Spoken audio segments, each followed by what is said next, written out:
What's going on, y'all? Machiavelli Mills TV. Y'all hit the like button, hit the subscribe button. So look, y'all, I was watching Cameron's interview. Cam did an interview on CNN, right? And on CNN, was a black journalist or black host. I'm not familiar with who she is or what her name is. If y'all know, drop her name in the comment section below. The interviewer, she starts to ask him questions about Diddy and Diddy's personality traits and all these type of things, because the world is now unpacking everything they've seen, what they saw from Diddy in the video when he was attacking Cassie, assaulting her, right? And so they're asking, I guess, fellow rap artists in the industry about Diddy's character, if this is something that they feel like, excuse me, that they've seen before or whatever, right? Because CNN is the one that leaked the footage.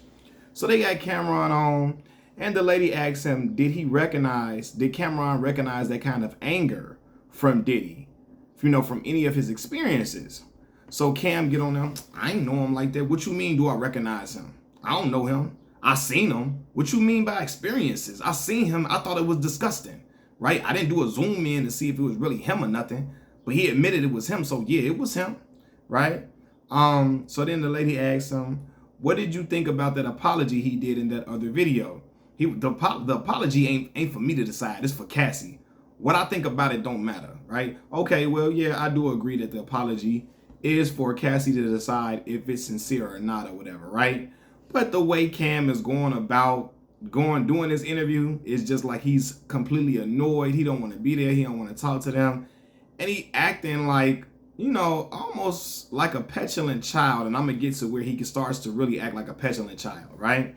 So the interviewer, she asks Cameron, is there something known in the industry about how Diddy treated his artists? And then Cameron takes a sip of his pink horsepower.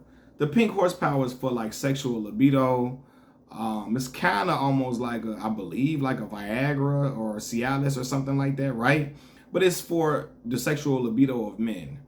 Cameron takes a sip of the pink horsepower, and Cameron says, sorry, I'm gonna get some cheeks after I drink this horsepower drink. Sorry, I'm gonna get some cheeks after I drink this horsepower drink. And then Cameron says, who is the talent agent for this joint? You think I'll be sitting around watching what Diddy doing all this? I didn't know this was a Diddy joint y'all invited me to. Then he starts asking in the background, yo, who booked me for this joint? Y'all wildin'. I don't be sitting around watching Diddy and all that. I don't be watching him, right? And I'm listening to all this back and forth, especially the part where he tell the lady, sorry, I'm going to get some cheeks after I drink this horsepower drink. He tries to plug the horsepower, but then I'm going to get some cheeks after that. And I don't be watching Diddy. What y'all think I be watching? Yo, who booked me for this joint? What y'all got me doing in here? I didn't know this was a Diddy joint. Brother, at some point, Cam got to grow up. He got to grow up. And this is coming from a humongous Cameron fan. I'm talking about, I'm one of the biggest Cam and Dipset fans you could find. And without question, I am a huge Cameron fan. When I watch how Cam conducts himself, a lot of times, he reminds me of a teenager. Seriously. And I know a lot of y'all gonna be like, well, you don't understand, you ain't from the hood, bro. I come from some of the wildest hoods in Chicago, Illinois. You hear me? I done lived in Inglewood. I done lived in Bronzeville. I done lived in Washington Heights. I done lived in Chatham. I done lived all throughout the South Side. I done been in gang-infested neighborhoods. I done walked to the corner store with all the GDs at the end of the block. I done walked to the corner store when I see the Blackstones all around at the block, right? The malls, right? I done lived in BD areas, all that. I done seen all of that. So I know, don't come on here talking about, I don't know what the hood look like. I ain't used to the hood, brother. I seen the hood every day of my life until I went to college. You hear me? And I'm back in Chicago now. But anyway, regardless of growing up in the hood or not, bro, you gotta grow up. You gotta grow up. He's still I guess the Shade Room posted the clip of him talking to the woman, right? And Cameron gon' post it on his story, talking about you mad, you mad, you mad. That's what he did to Bill O'Reilly. You mad. He's still doing that. Bro, ain't nobody mad, dog. You just gotta grow up, fam. Telling that woman I'm finna go get some cheeks after I drink this horsepower drink and acting like you don't want to talk. Now, I get this whole point because some people are going to say, well, they only want to talk to us, to rappers or rap artists when another rapper is in trouble to kick that artist down. Okay, if you feel like that's the play, Don't go on CNN and do the interview, dog. Don't talk to them. If you feel like that's the whole play, that's what they want you to do, don't go on there and talk to them. Don't give them the pleasure of even asking you them questions. Don't sit in front of them people if you feel like that's the play. If you truly feel like they only want to call you for negative stuff, they only want to call you to kick another artist down, don't talk to them. Simple as that, right? But don't get on there acting a damn fool and acting an ass, bro. Like, you too grown. Like, some stuff, bro. Like, this is why my generation, I'm 31 years old. I just got this thick ass mustache right now looking like Super Mario Brothers because I ain't been to the barbershop and cut my joint down. But I'm 31, right? This is why my generation is really unserious. Because we watching a lot of, especially me, I grew up with a father, right? So my father helped cultivate me and my image, and like, he made, like, basically he was the person I looked up to learn how to move and operate out here in life, in the streets. I looked at that man as a symbolism for how I'm supposed to conduct my life. My dad was a hardworking man, a black man. You hear me? Like, all about taking care of his children, his family, all of that, and upholding himself in high esteem. My daddy wasn't no gangbanger. He ain't sell no dope. You hear me? He worked, you know what I mean? And worked his ass off for real. So when I watch my father and I see him, he don't do kiddie shit like that. So I don't look at what Cameron do as something that's funny or something that, like, I'm supposed to emulate. You know what I mean? Because I've seen better and I know better. You got a lot of other young men who are of my age group who, and this is no fault of their own, and I don't like to make fun of black men who didn't grow up without a father, because I don't make fun of black trauma at all. But a lot of black men my age didn't grow up with their fathers, so they look at rappers for, like, the way to go and the way to be. So you got my young people in my generation looking at the shit Cameron do as something that's funny and something that's just hilarious, and it just something that they think is just so, oh my God, he's so lit, bro. No, at some point it gotta cut out, bro. Telling an interviewer you gonna get some cheeks after this. Telling the interviewer you about to get some cheeks after this is something that's funny when you're an adolescent, when you're a teenager. Not when you in your 40s, dog. It's not. Not when you got grown kids in your 40s. That shit ain't funny, man. And I'm a dude that laughs at a lot of stuff. I got a great sense of humor, all of that. And I tell y'all, Cam was one of my favorite rappers. I had Come Home With Me. I had Purple Haze. I had Killer Season. Was bumping that all the time religiously. Cameron, Juelz Santana, R. Kelly, the first celebrities I seen in my life. When, I don't know if y'all remember this, in 2005, this one was Simeon High School. Simeon used to be a rundown high school. It was a rundown building. They built the new Simeon, right? And as soon as the new Simeon got built, they had a Chicago versus New York game. Cameron was living in Chicago at the time. He had the pink Range Rover, and he had it in front of Simeon. I'll never forget that. I was in awe of it, right? I'm like, at the time, 05, I'm what, 12 at the time, right? So 11, yeah, like 11, 12, right?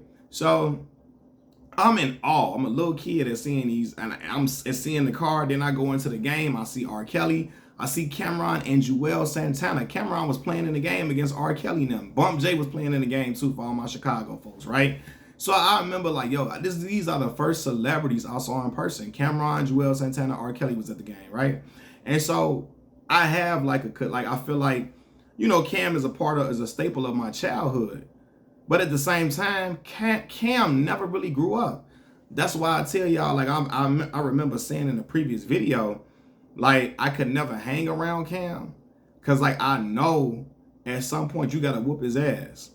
Because he takes stuff way too far, just way too ignorant, way too belligerent, and, like, just way too, what's the word I'm looking for? Like, he can be unhinged at times and just real childish. And he goes really far with certain jokes and certain shit like that. Like, I remember we used to make fun of Jim Jones for liking Chrissy, and he got a whole bunch of t-shirts and was passing them out to their homeboys, calling Jim Jones Tricky Ricky for liking a woman and courting her. You know what I'm saying? So this is the type of shit that Cam got up in him for real. And Cam just still acting real childish or whatever, right? So I'm looking at him like, bro, you on here, what you asking me for? What you asking me? Come on, this ain't no Diddy interview. Yo, who booked this interview? Why I'm on here? I ain't know this was a Diddy interview. Bro, how you on an interview and you don't know what you're going to be talking about on there? How? How you don't know what you're supposed to be talking about? You think they on there to talk about the It Is What It Is podcast? Hell no. And listen, I love the show. I love the podcast. CNN ain't bringing him on there to talk about that damn podcast. They're not. They're bringing you on for a serious topic or for some serious issues, and he should know that.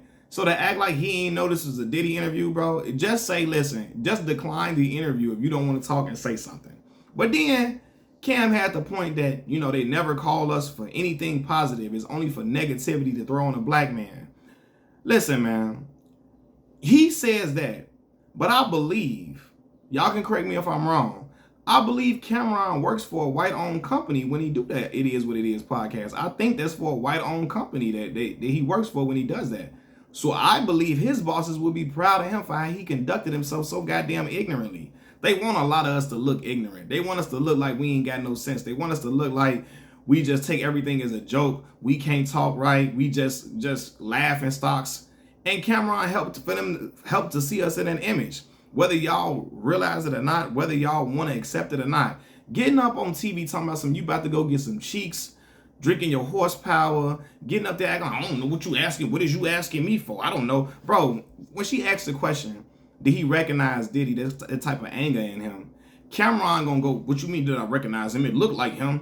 Bro, she's talking about, and Cameron's smart enough to know this. She's not talking about did you recognize his face. She's asking, did you recognize a violent side or a violent streak in him? And all you had to say was, I didn't hang around Diddy like that. I don't really know him, so I don't know these things. But the way he acted, what you mean? What is you doing? What is you like, bro? If you feel like if you're that disgusted at the idea of them interviewing you about a black man or another artist that's getting in trouble, and you feel like, you're insulted by the fact that they're interviewing you about negativity or drama, don't come on, bro. Now, I give Cameron credit for this. He did say he was disgusted by Diddy's actions. He don't co-sign it. He not for it or nothing. He's completely against it. Salute on that, right? But my thing is, like, bro, don't go on there if you're going to be unserious. Like, you're not proving a point being unserious, being like acting like a kid and yeah, like acting like a damn teenager. You're not getting your point across. You just look silly. And a lot of black folks going to co-sign that and all that. And man, he keeping it real. Bros, cut it out, man. As a grown man with 2 kids, I have 2 children of my own. I got a teenage daughter and a 3-year-old son. I'm never going to be acting out wild and acting ignorant like that, especially my daughter. She on social media. For her to see me acting a damn fool and then think that's the way to be acting, bro. No, it's not. Every certain shit got a cutoff point. When you get to a certain age, it cuts off. Like, you know what I'm saying? I cut childish teenage. Well, I've always been grown all my life. Like, not grown all my life, but I've always been very, very mature, acting older because I hung with older people. My father is an older gentleman. But it's like, bro, I don't be doing shit I used to do at 16, 15. Like, come on. And still doing it and think it's okay and think it's cool to be acting like that, bro. Like, come on, man. No.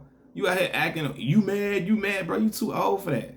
You too grown. You reached a certain pinnacle in your life. You got to leave childish stuff. Leave childish ways to children. That's my piece.